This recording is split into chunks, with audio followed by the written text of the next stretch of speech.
violence, nagkakos siya ng maraming mga problema sa atin. Bakit ang alak nililigal? Masama ang sugal, kaya bawal ang weteng. Bakit hindi hinuhuli yung mga nasa kasino? Bakit pag sugal ng mahirap hinuhuli? Saklaan, bawal. Sinisipa, hinuhuli. Ibinabalita sa TV na, ayan, mga sugarol.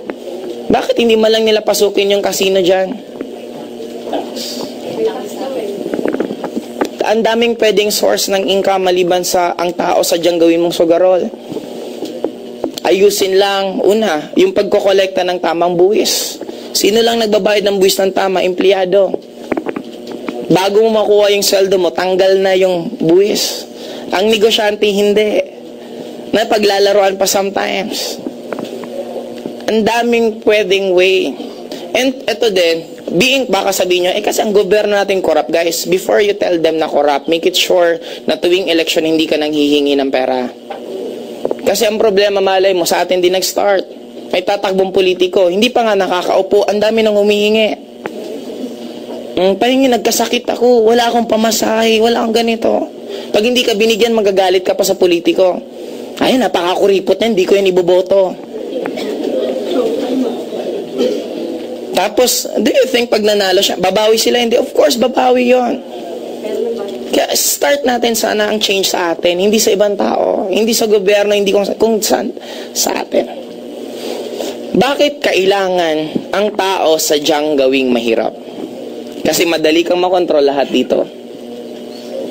Sometimes, ito na nga inisip natin tagapagligtas eh. Nakakailang wish ka na sana yung presidente pag magbago na para yumaman ako. Guys, ilang presidente nang dumadaan sa'yo. Kung hanggang ngayon hindi kayo mayaman, hindi na po presidente ang problema, kung hindi sarili mo. Ilang presidente na dumaan sa'yo kung sobrang dami na. Now, pansinin mo ang batas. Familiar kayo sa mineral water? Yung maliliit. Alam niyo po ba, halimbawa, gumawa ako ng isang business ko na mineral water sa, Bicol. Bawal ako mag-distribute ng maliliit. Ang pwede ko lang i-distribute, malalaki. Bakit? Kasi nga umaray yung mga big companies na dapat bawal kasi malulugi sila. Kasi nga, alam mo, galing Manila, yung maliit na bote. Pagta-travel pa ng Bicol, may cost pa yan dahil sa travel. Kung taga Bicol na mismo yung may supply ng tubig, wala nang costing ng kinausap nila, nagkaroon ng batas na bawal ang mga maliliit na supply ng tubig na magbenta ng maliliit din. Question. Ano ang problema natin? Ang mahal ng kuryente. We have solar energy, hydro energy, wind energy na libre. Bakit hindi yun dinidevelop? Sa amin sa Bicol, meron nakaimbentong isang lalaki. Nagawa niyang patakbuhin ang isang sasakyan using a water. Nasaan na ngayon yung taong yon? Hindi sinuportahan ng government. Bakit? Umara yung tatlo. Si Petron, Shell, Caltex, ito milyon-milyon. Huwag niyong i-develop yan. Lulugi kami. Kasi ang tubig kahit saan. O ngayon, wala. We have so many things na dapat maintindihan. Kung tayo mismo magtutulong-tulong, makakapag-create tayo ng change. Pero kung magsisihan tayo, wala mangyari. Now, I would like to entertain any question before ako mag-proceed sa mga iba ko pang sasabihin. Any question po, kung meron po kayong gustong itanong about sa mga nasabi ko, you're free po to ask. Sige po, wag po kayong mahiya. Ako nahihirapan sa inyo, parang init. Oo nga, ang dami niyong pumunta eh. Question, sino po may tanong? Para medyo relax lang tayo ng konti. Question, sige po sir. We are not going to be conventional with that great disorder. Kung hindi tayo maging conventional, will not create disorder. Hindi naman po. Kasi ako hindi ko na inabot tong halos lahat sinunod ko. We don't need kasi to follow yung nakasanayan ng lahat. Sometimes we are also the victim. Sometimes even parents, pipilitin mo yung ayaw ng anak mo. Pinanganak pa lang yung bata, paglaki niyan, magiging magaling na engineer yan. Kung ayaw naman niya maging engineer. Kumbaga, we have our own free will na sometimes nadideprive, kaya yung pinakatalit mo hindi rin lumalabas. Subukan mong gawin mo ang isang bagay na hindi ka masaya. Do you think mag-excel ka? Of course not. Pero subukan mo gawin ang isang bagay na masaya ka. Kaya lang, sabi ko nga, victim tayo ng isang pagpapalaki. What if pinanganak akong NPA? Lumalaki ako, nakikita ko yung mga kapwa NPA pinapatay ng militar. Pag lumaki ako, galit ba ako sa militar? What if pinanganak naman akong militar? At nababalitaan ko may mga NPA na pinapatay yung uncle ko na militar, yung tito ko na militar. Magagalit ba ako sa NPA? The question is, sino ba sa kanilang dalawa ang tama? Sino ba sa kanilang dalawa ang mali? Again, we are a victim, depende kung saan ka lumaki. And sabi ko nga, sana yun ang ma-realize ng bawat isa sa atin right now. Ako, itong topic ko ngayon, this is not also about networking anymore. This is about life. Nasabi ko, kung magsisimula sa atin yung change, who knows? You can never tell na because of sa atin, paunti-unti nagbago yung pananaw mo, imbis magsisika, tumulong ka na lang. Instead, sisihin mong ibang tao, gumawa kung anong way na pwedeng maitulong mo, and who knows?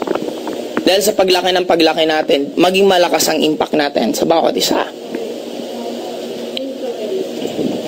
Question, sir, may tanong pa po ba kayo? May follow-up question pa. Question, another question. Alam mo bakit tayo masyadong takot na gumawa ng kakaiba? Kasi sa tinatawag na acceptance. Pag wala kang trabaho, parang ako naalala ko dati, nung nag-aaral pa after kong graduate, nung nag-networking na po ako, may isa akong uncle, pinuntahan ko, nire-recruit ko. Alam mo sabi sa akin, ikaw ba yung engineer na sinayang mo lang yung course mo? Imagine mo sabihan nga ng ganyan, para bang napakatanga ko na hindi ko alam yung ginagawa ko tama, nang alam niya yun lang. Take note, pag-usapan natin Bill Gates. Bill Gates is one of the college dropout ng Harvard. Hindi siya nakatapos ng Harvard. After being Bill Gates, pinatawag siya ng Harvard para bigyan ng isang award na one of the most successful students of Harvard. To be honest, sakit po ako ng ulo nung high school ako. Dumating po ako sa point, ultimo yung teacher ko, niyaya ko ng suntukan sa sobrang bad trip ko. Tingin nila sa akin, makukulong ako, hindi ako graduate ng college, malulunod ako sa droga, lahat na ng masama nasa isip nila. Nung naging Joseph Lim ako, kachat ko yung teacher ko, alam mo sabi sa akin, Joseph, we're so proud of you. At alam mo, napapamura ako nun habang, say ko, di nga. Parang ganon.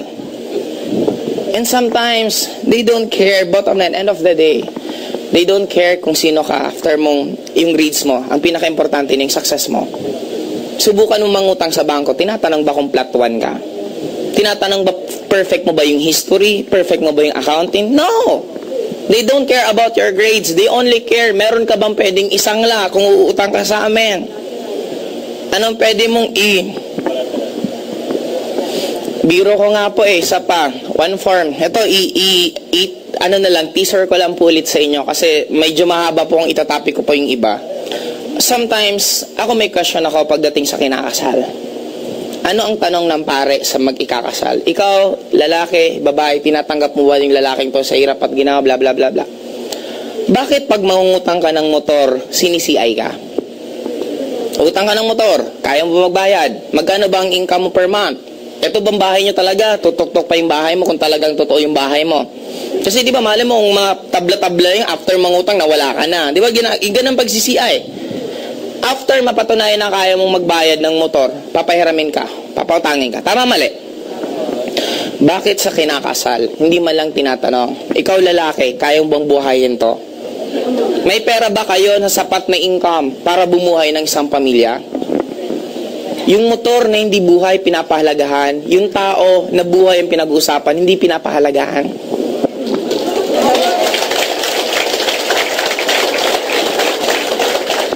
Sabi nila, ang importante lang daw sa mag-aasawa is love. Importante po ang love, pero the moment wala ka ng pera, love will fly away.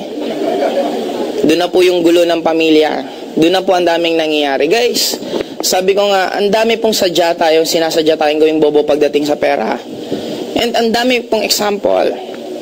May mga ibang magsasabi, magpipreach, hindi importante ang material thing. Hindi importante ang kotse, hindi yan madadala sa langit. Eh bakit yung mga obispo natin ang hingi ng kotse kay Gloria?